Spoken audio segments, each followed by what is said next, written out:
Hello students, welcome back to my channel. Students, हम 8th class का जो maths की न्यू बुक है गणित प्रकाश, उसके ना चैप्टर नंबर 7 को कर रहे हैं। और आज हम लास्ट के जो फाइंड इट आउट के सम्स हैं वो करने वाले हैं। 5 सम तक हम कंप्लीट कर चुके थे और आज हम क्वेश्चन नंबर 6 से स्टार्ट करेंगे। तो 6th सम है हमारा। Harman is a 1 year old girl. Her elder brother is 5 years old. What will be Herman's age when the ratio of her age to her brother's age is 1:2? Harman एक साल की लड़की है, उसका जो एल्डर ब्रदर है उसकी उम्र है 5 years। आपको ये बताना है कि what will be the Harman's age, Harman की एज क्या होगी, कब?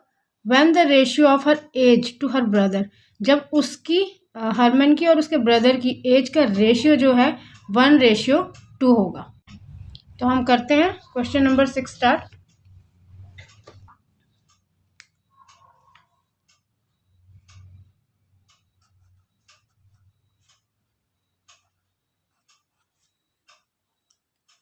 सबसे पहले हम लिख लेते हैं कि हरमन की एज अभी की क्या है, क्या दे रखी है हमें। तो हमें दी है the age of Harman is 1 year। अब उसके ब्रदर की एज हमें क्या दे रखी है?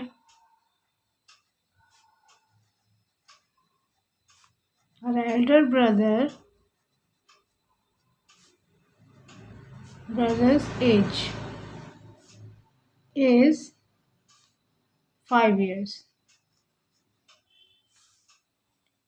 ये हमें दे रखी है पहले से। हमें बताना है कि कितने साल बाद, क्या हम बताने वाले हैं कि भाई कितनी एज हो जाएगी कि 1:2 हो जाए रेशियो। उसका रेशियो हमें दिया गया बट हमें बताया नहीं है कितने साल बाद कितनी एज होगी। एज हमें निकालनी है, तो हम लेट करके चलते हैं कि कितने साल बाद की बात है।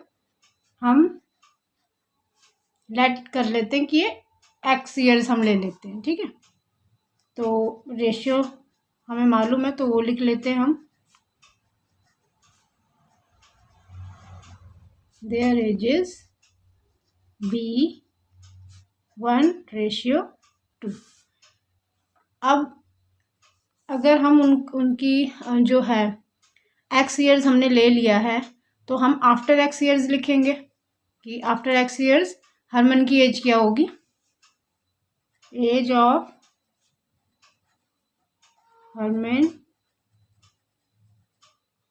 हरमन आफ्टर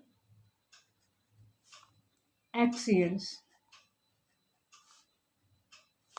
अभी 1 है अभी उसकी एज, तो X years after X years ये 1 + x हो जाएगी,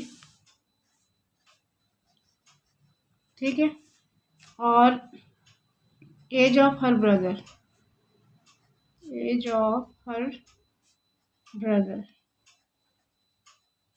आफ्टर एक्स ईयर्स,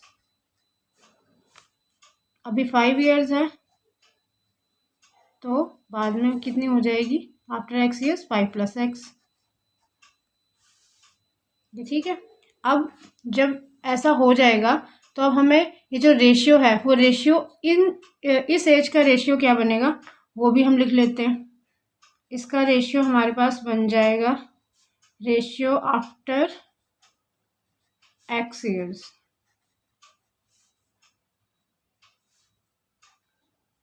1 + x है ना, ये इसका था 1 + x और उसके भाई का हो गया 5 + x, तो ये रेशियो में हो गए, ये आ गया उसका रेशियो। अब ये जो रेशियो हमें दिया था, ये रेशियो और इस रेशियो, इन दोनों को हम प्रोपोर्शन में कर देते हैं। The ratio are in proportion.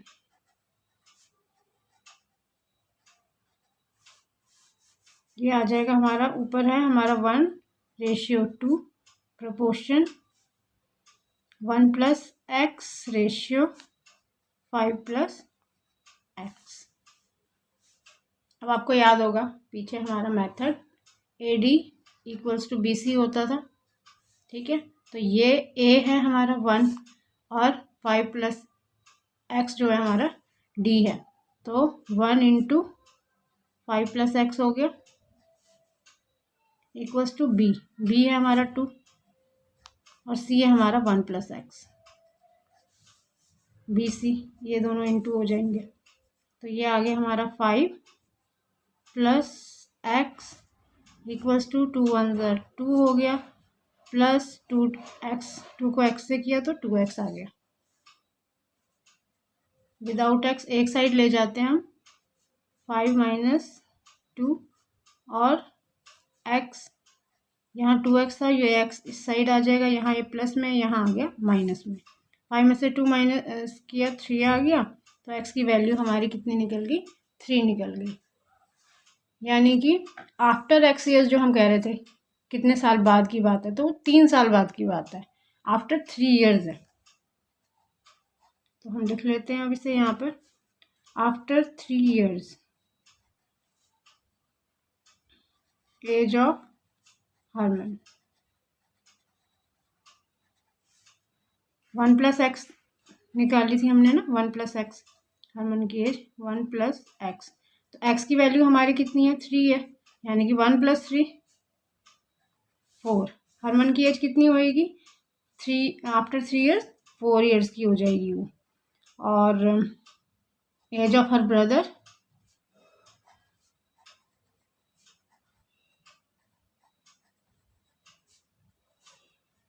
5 + x थी,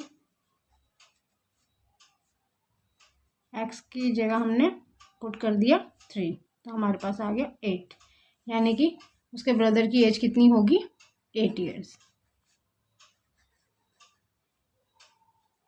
ये हमारे पास आंसर निकल गया, ठीक है।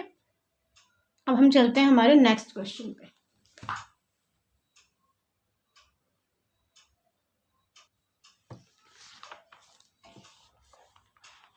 सेवंथ क्वेश्चन है हमारा, the mass of equal volumes of gold and water in the ratio 37:2।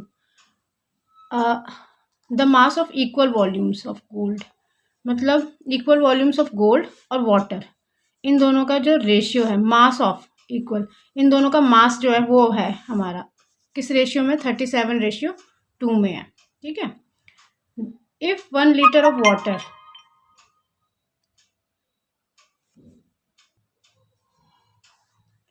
1 litre of water is 1 kg इन मास। अब ये तो उन्होंने बता दिया हमें कि 1 लीटर ऑफ वाटर जो है अगर वो 1 kg है मास में, what is the mass of 1 litre of gold, तो 1 लीटर ऑफ गोल्ड का जो मास है वो कितना होगा वो हमें निकालना है, ठीक है। वाटर का जो मास है वो हमें दिया है, 1 लीटर ऑफ वाटर का मास हमें दिया गया है, ठीक है, लेकिन 1 लीटर ऑफ गोल्ड का हमें मास निकालना है, वो हमें बताना है। तो हम इसको कर लेते हैं और रेशियो हमें दिया गया है, ठीक है। इसको हम कर लेते हैं, हमारा 7th है, ठीक है, 7th का आंसर है। तो पहले हमें रेशियो दिया गया, पहले हम रेशियो लिख लेते हैं, रेशियो ऑफ द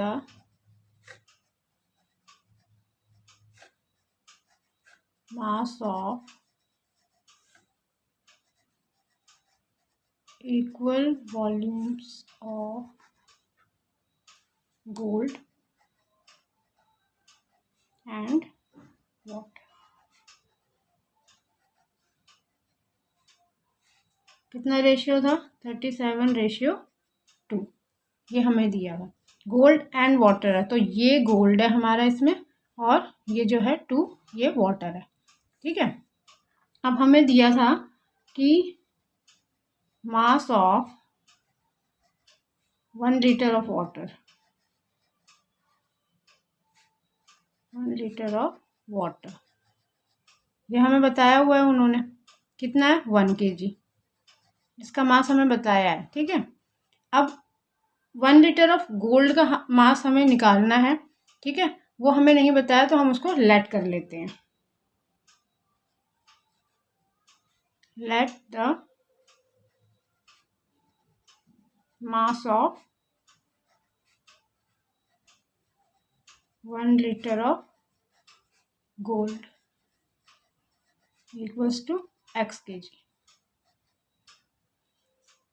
अब ये जो है पहले गोल्ड का है फिर वाटर का है, यानी कि गोल्ड है 37 और वाटर है 2। तो इसे हम लिख लेते हैं पहले। ये देखिए यहाँ पे हमारा आया mass of gold, mass of gold upon mass of water, mass of water. ये आया था ना 37 था गोल्ड हमारा, वाटर था 2, करेक्ट है। अब क्योंकि हमने लिया था 1 लीटर ऑफ वाटर का 1 kg हमें दिया था वाटर का, और गोल्ड का हमें निकालना, उसका हमने x लिया था, तो x ऊपर आएगा। गोल्ड, ये गोल्ड है ना, फिर वाटर है, तो गोल्ड x है, वाटर 1 है। तो अब इसको यहाँ पे लिख लेते हैं 37/2। ये हो गया हमारा क्रॉस मल्टीप्लाई, तो यहाँ आ गया 2x इक्वल्स टू 37। x का वैल्यू निकालना है हमें, 2 को यहाँ ले जाते हैं तो ये अपॉन में आ जाएगा। जब हमने इसको डिवाइड किया तो ये आ गया हमारा 18.5 kg।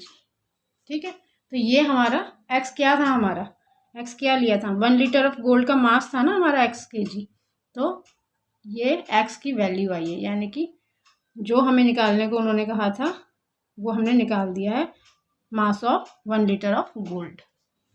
अब हम नेक्स्ट क्वेश्चन पे चलते हैं। अगला क्वेश्चन है हमारा 8th क्वेश्चन।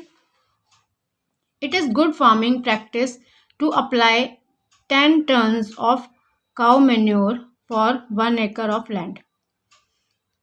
एक फार्मिंग प्रैक्टिस है ना, उसमें 10 टन्स जो है ना काउ मैन्योर यूज़ होता है 1 acre ऑफ लैंड के लिए। A farmer is planning to grow tomatoes in a plot of size 200 feet by 500 feet। एक फार्मर है, वो प्लान कर रहा है कि टोमेटोज़ लगाने के लिए अपने फील्ड में, ठीक है, टोमेटोज़ ग्रो करने के लिए, ठीक है, और उसके प्लॉट का साइज़ है 200 feet by 500 feet. How much manure should he buy, उसे उसके लिए, फील्ड के लिए कितना काउ मैन्योर जो है वो बाय करना पड़ेगा। Please refer to the section, ये देखो आप ब्रैकेट में, please refer to the section on unit conversion earlier in this chapter. अच्छा, हमने ये अभी स्टार्ट करने से पहले, फिगर इट आउट के सम स्टार्ट करने से पहले हमने एक यूनिट कन्वर्जन का वो पढ़ा था टॉपिक, देखो यहाँ पर है, यही है, ठीक है।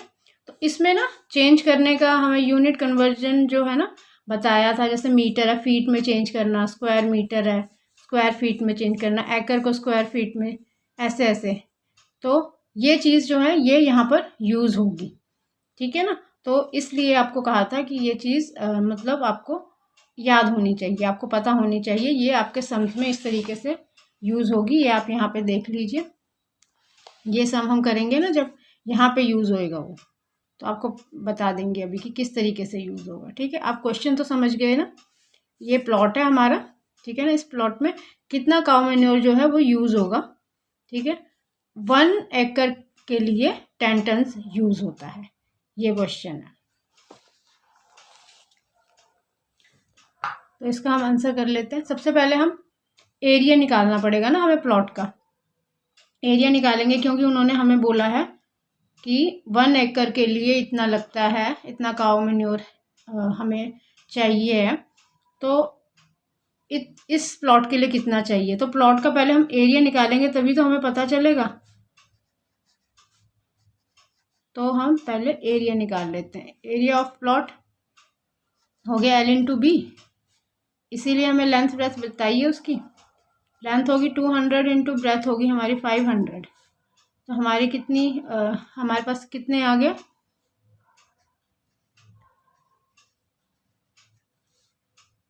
ये हो गया हमारे पास, देखो 2 और 2 4 zeros ये हो गए, 5 2 10। तो ये हो गया हमारे पास स्क्वायर फीट में आंसर इसका, कि भाई प्लॉट का एरिया, आंसर नहीं है, ये प्लॉट का एरिया निकल गया हमारा। ठीक है, अच्छा इसके आगे उन्होंने हमें बताया था 1 एकड़ ऑफ लैंड के लिए कितना टन हमें काउ मैन्योर चाहिए, तो वो भी यहाँ पे लिख लेते हैं हम। 1 एकड़ के लिए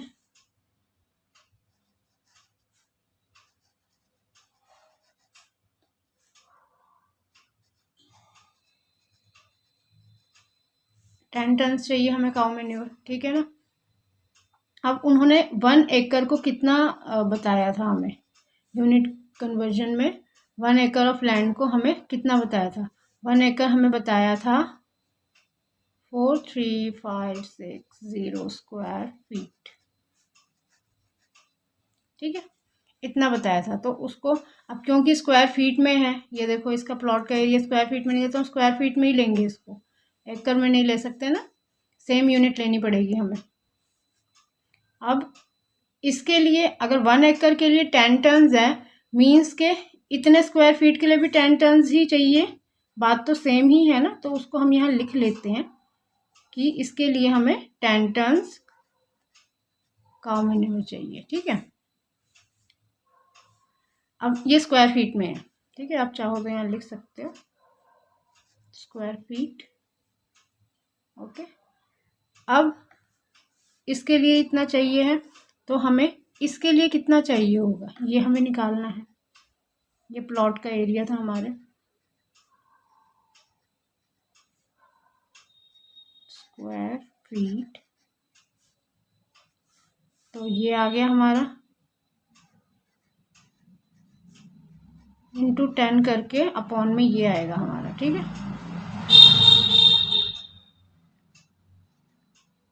इसको सॉल्व करना है आपको। मैं इसको पहले सॉल्व कर चुकी हूँ, इसलिए मैं आपको यहाँ पे करके दिखा देती हूँ। आप एक बार इसे सॉल्व करके फिर भी देख लीजिए। ठीक है, तो ये आ गया हमारा इतना टन जो है ना, अप्रॉक्सीमेटली में निकला है, ये हमारा अप्रॉक्स में है। मैं यहाँ लिख देती हूँ, ये हमारा अप्रॉक्सीमेटली है, इतना टन जो है हमें काउ मैन्योर इस लैंड के लिए चाहिए होगा। ठीक है, अब हम चलते हैं हमारे 9th क्वेश्चन पे। A tap takes 15 seconds to fill a mug of water. एक टैप है, वो 15 सेकेंड लेता है एक मग में वाटर फिल करने के लिए। The volume of the mug is 500 ml। Volume भी बताया हमें मग का 500 ml है। How much time does the same tap take to fill a bucket of water if the bucket has a 10 litre capacity. तो हमें ये बताना है कि वही सेम टैप जो है एक बकेट को फिल करने में कितना टाइम लेगी, जबकि बकेट की जो कैपेसिटी है वो 10 लीटर की है। ठीक है, ये हमें बताना है। तो हम इसका आंसर लिखते हैं। पहले तो हमें ये देखो यहाँ पर है कि हमें पहले उन्होंने बोला था कि मग का हमें लिखना है ना। पहले हम मग का लिख लेते हैं यहाँ पर कि द वॉल्यूम ऑफ द मग हमें दिया हुआ है 500 ml।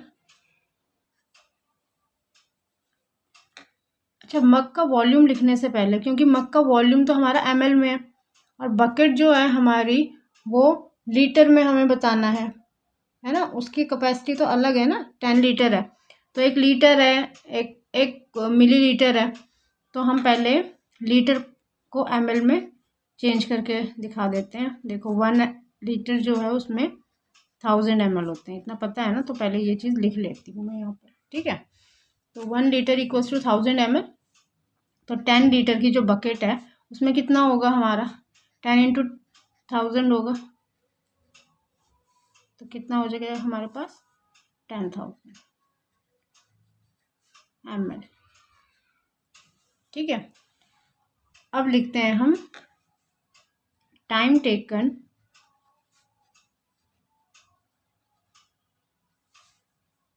Taken to fill 500 ml mug. कितना टाइम लगता है वो यहाँ लिख लेते हैं हम, 15 सेकेंड्स। अब हमें 10,000 ml जो है वो बकेट के लगेंगे ना, ml में ही ले लेते हैं हम, क्योंकि लीटर में मिलीलीटर में अलग अलग यूनिट में नहीं ले सकते हम, यूनिट हमें वो करनी पड़ेगी। तो time taken to fill 10,000 millilitre bucket. तो इसको हम कैसे लिखेंगे, यहाँ पे लिख लेंगे हम 10,000 इंटू 15 अपॉन 500। ठीक है, अब ये 2 0 से 2 0 कट हो गया, हमारे पास मल्टीप्लाई करके क्या आया 1500 अपॉन 5। आपने इसे कैंसिल किया तो हमारे पास कितना आ गया 5 3 ज़र 15 300। तो 300 सेकेंड्स में आया ये हमारा। ठीक है ना, सेकेंड्स में निकाला था ना, क्योंकि हमें सेकेंड में बताया था, हमें सेकेंड्स में ही निकाला है ये। ठीक है, तो ये 300 सेकेंड्स है। अब 1 मिनट में कितने होते हैं 60 सेकेंड्स होते हैं, 1 मिनट में 60 सेकेंड्स होते हैं। तो ये 300 सेकेंड्स को आप इसको मिनट में चेंज कर सकते हो। आप मिनट में कैसे चेंज करोगे, आप 300 अपॉन 60 करके आप इसको कैंसिल कर दो, तो आपका निकल जाएगा 5 मिनट्स। तो आप इसको लिख दो 300 सेकेंड्स और 5 मिनट्स, कुछ भी लिख सकते हो, दोनों आंसर है। आप इसको चाहते तो आप इसको ना इस तरीके से भी निकाल सकते हो, ये इजी मेथड लगा मुझे, मैंने इसलिए इसको लिखा है। आप इसको जो हमारा प्रोपोर्शन वाला मेथड है, जो है ये वाला जो मेथड है ना, इस तरीके से भी लिख सकते हो। यहाँ पे मतलब 500 रेशियो 15 प्रोपोर्शन में, फिर 10,000 रेशियो x, ऐसे करके आप इसको सॉल्व कर सकते हो। दोनों तरीके से आप कर सकते हो, आपको जो ठीक लगे। ठीक है, तो हम नेक्स्ट सम पे चलते हैं। हमारा नेक्स्ट सम है 10th sum. 1 acre of land cost ₹15 lakh. हमारा 1 एकड़ लैंड है, उसकी कॉस्ट है 15 lakh. What is the cost of 2,400 square feet of the same land. आपको कॉस्ट बतानी है 2,400 स्क्वायर फीट। ठीक है, इस इतने लैंड की, सेम लैंड की है ना, इतने की जो है हमें क्या बतानी है, कॉस्ट बतानी है। ठीक है, 1 एकड़ की उन्होंने हमें बता रखी है, तो इसको लिख लेते हैं। हमारा है ये 10th सम, 1 एकड़। पहले 1 एकड़ को आप जो आपने यूनिट कन्वर्जन का जो हमारा टॉपिक था उसमें याद होगा आपको, कितना था हमारा स्क्वायर फीट, क्योंकि स्क्वायर फीट में ही हमें पूछा है। ठीक है, अगला 2,400, तो हम स्क्वायर फीट में लेंगे पहले इसको। अब हम 1 एकड़ का हमें था ना, हम इसको लिखेंगे 1 एकड़ की जगह पर cost of 3560 square feet land equals to ₹15 lakh.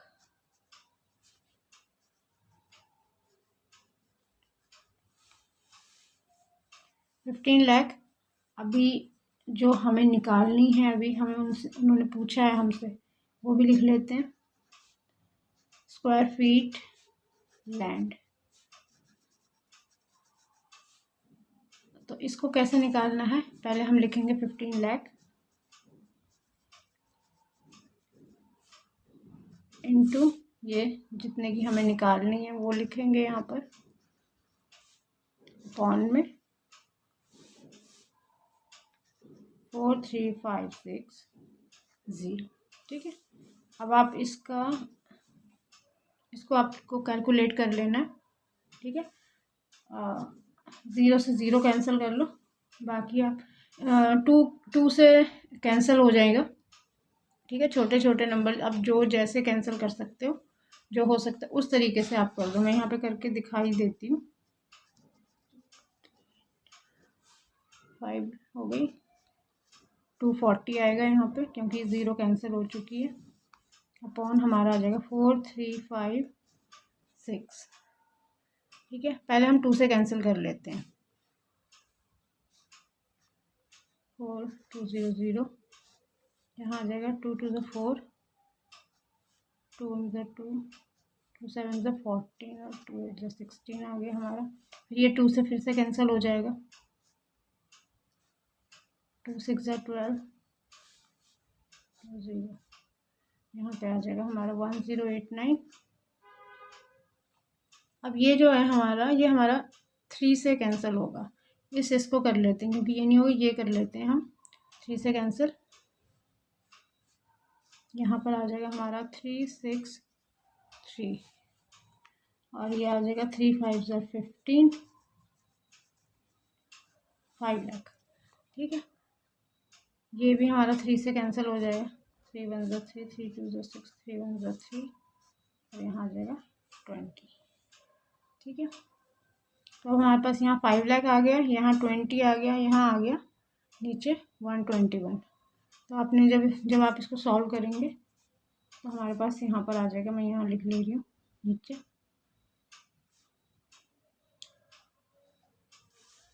5 zeros यहाँ होगी 6, 1 2 3 4 5 6,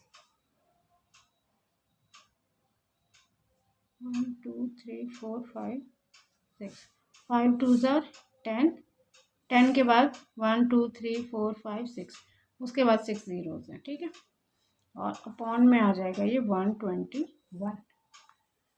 ठीक है, जब हम इसको डिवाइड करेंगे तो अप्रॉक्सीमेटली आएगा हमारा आंसर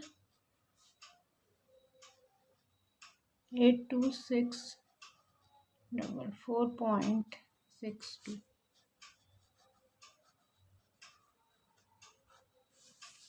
तो ये आ गया आपका इस लैंड का कॉस्ट। ठीक है, आप इसका कैलकुलेशन एक बार चेक कर सकते हैं। ठीक है ना, हो सकता है कैलकुलेशन में हो जाती है, बड़ी बड़ी कैलकुलेशन में थोड़ी मिस्टेक्स भी हो जाती हैं, तो आप एक बार अपने आप से भी कैलकुलेट कीजिए। ठीक है,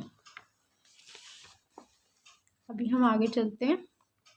11th सम है हमारा, a tractor can plough the same area of a field 4 times faster than a pair of oxen. Tractor जो है वो एक फील्ड को ना जब वो करते हैं, प्लो करता है, तो वो एक बैलों की जो जोड़ी है ना उससे फास्ट करता है। आपको पता है बैल थोड़ा स्लो चलते हैं, ठीक है ना, उससे 4 times फास्टर करता है। A farmer wants to plough his 20 acre field.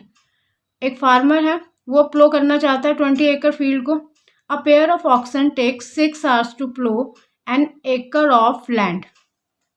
एक पेयर है ऑक्सन का जो वो 6 घंटे लेता है एक एकड़ लैंड को प्लो करने में। How much time would it take if the farmer used a pair of oxen to plough the field. How much time would it take him if he decides to use a tractor instead. आपको एक same area जो है tractor उसको प्लो करने में कितना time लेगा और पेयर ऑफ ऑक्सन उसको प्लो करने में कितना टाइम लेगा, दोनों का बताना है। ठीक है,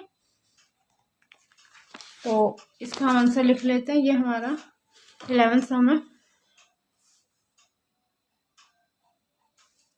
ratio of efficiency of a tractor. पहले हम रेशियो लिख लेते हैं इसका, क्योंकि हमें बताया है ना उन्होंने कितना वो लेते हैं, वो कितना है 4 times फास्टर करता है ना tractor. Of a tractor to a pair of oxen 4:1। ठीक है, अभी टाइम टेकन बाय, अब जो वो है पेयर ऑफ ऑक्सन है वो एक एकड़ फील्ड को कितने टाइम में प्लो करता है, ये भी उन्होंने हमें बताया। Time taken bye pair of oxen to plow 1 acre of field. कितना लेता है? 6 hours. हमें उसका भी लिखना पड़ेगा, ट्रैक्टर का। Time taken by a tractor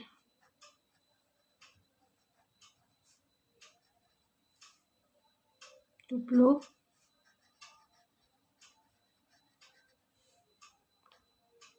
1 acre of field. कितना करेगा?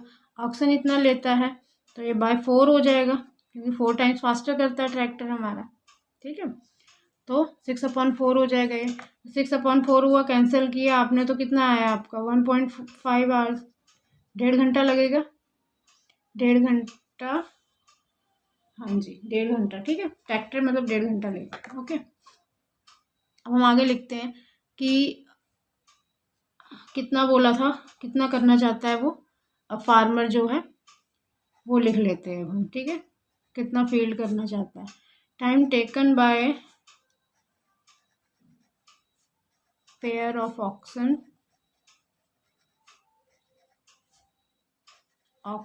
to plow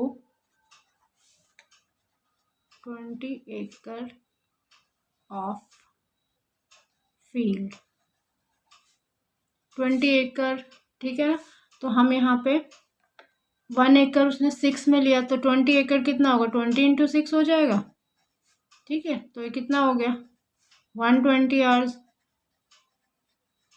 ठीक है,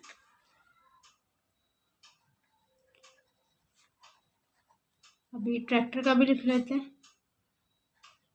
time taken by tractor to plough 20 acre of field।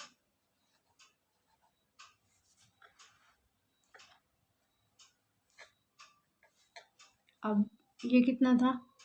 ठीक है, 1.5, 1.5 घंटा है ना।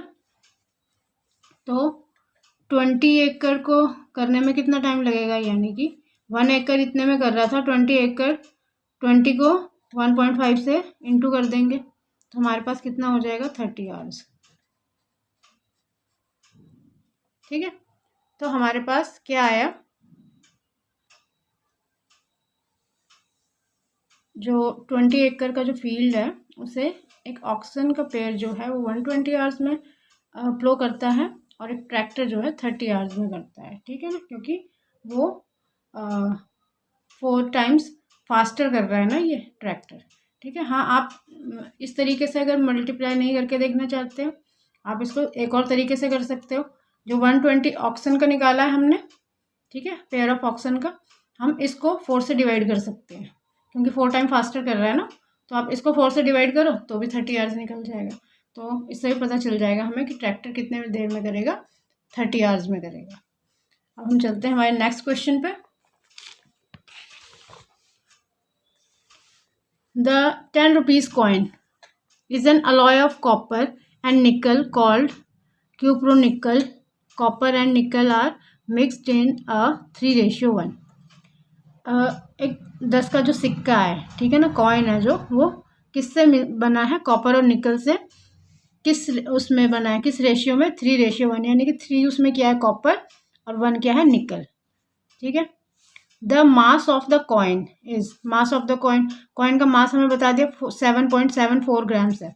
If the cost of copper is 906 rupees, अगर कॉपर की जो कॉस्ट है वो 906 रुपीज़ है पर KG, and the cost of निकल इज ₹1341, 1341 रुपीज़ है पर केजी निकल की कॉस्ट।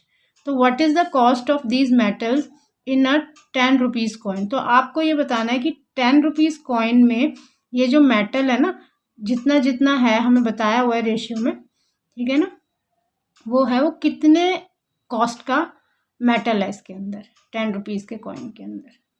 आप समझ गए ना क्वेश्चन? तो ये आपको बताना है, ठीक है। तो कॉपर का और निकल का दोनों का हमें निकालना है, ठीक है। तो हम पहले इसका रेशियो लिख लेते हैं, यहाँ से स्टार्ट करते हैं हम ऊपर से। ये है हमारा 12। अब सबसे पहले तो हम रेशियो लिख लेते हैं कॉपर का और निकल का, क्योंकि हमें पहले से ही वो दिया गया है। रेशियो ऑफ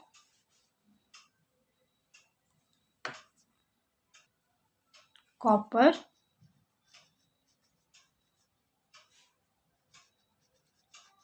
एंड निकल इन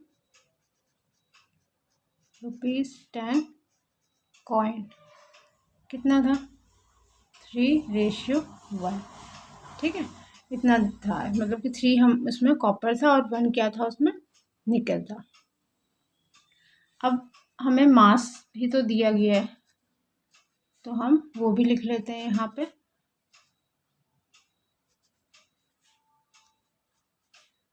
₹10 के कॉइन में मास कितना है? इसका मास है 7.74 ग्राम, ठीक है। अब कॉपर का आपको याद होगा, जब हम पार्ट्स में निकालते हैं इसको, तो हम कैसे निकालते हैं? जैसे ये कॉपर का है और ये निकल का है, और हमें अमाउंट टोटल दिया होता है, तो हम क्या करते हैं? पहले इसका टोटल कर देते हैं, करेक्ट है। इस तरीके से निकालते हैं। 3 + 1 कर दिया, 4 हो गया। इसमें कॉपर का निकालना है तो 3 लिख के हम कॉपर का निकाल लेंगे, और 1 निकल रख के अपॉन दोनों का टोटल इनटू ये, ठीक है। ऐसे निकालेंगे। तो पहले हम मास ऑफ कॉपर निकालते हैं। Mass of copper in ₹10 coin. इसमें कॉपर 3 था, 3 ऊपर रख लिया, दोनों का टोटल हो गया 4 इंटू ये इसका मास है 7.74, ठीक है। जब हम इनको सॉल्व किया तो मेरे पास आ गया 5.805 ग्राम। अब हम आगे लिख लेते हैं मास ऑफ निकल। मास ऑफ निकल इन 10 रुपीज़ कॉइन।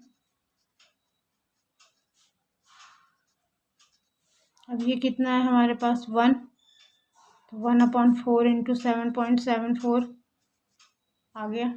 और ये हमारे पास कितना निकल गया? इसको सॉल्व करने के बाद हमारे पास आया 1.935 ग्राम।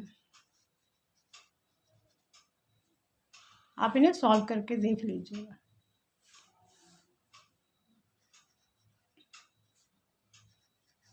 Cost of 1 kg of copper. अब कॉस्ट भी तो हमें बता रखी है ना, तो हम उसकी कॉस्ट जो है उसको भी यूज़ करेंगे। हमें इसीलिए कॉस्ट बताइए। अब 1 kg जो है हमें, क्योंकि ये देखो ग्राम में दे रखा है, तो हम kg को यूज़ नहीं कर सकते, हम यूनिट चेंज करेंगे यहाँ पे। तो आप इस 1 kg की जगह 1000 ग्राम लिख सकते हैं। Cost of 1000 gram of copper इतना ही हो गया, 906 रुपीज़। सेम चीज़ लिखी है मैंने, ठीक है। अभी कॉस्ट ऑफ, ये देखो ये है ना 5.805, 10 के कॉइन में इतना ग्राम है हमारा वो कॉपर, ग्राम ऑफ कॉपर। तो उसको हम क्या करेंगे?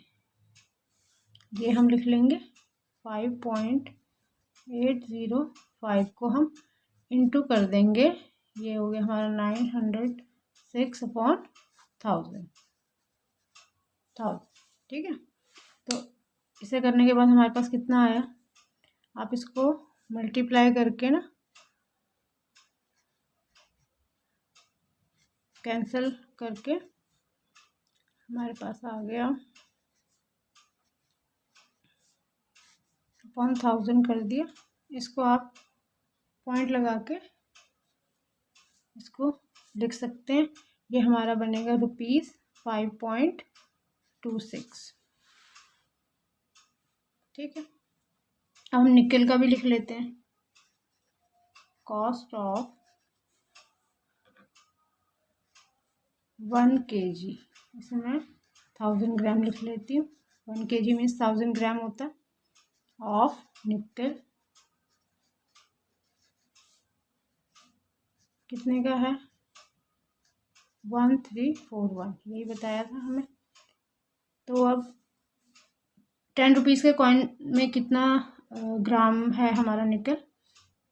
Cost of 1.935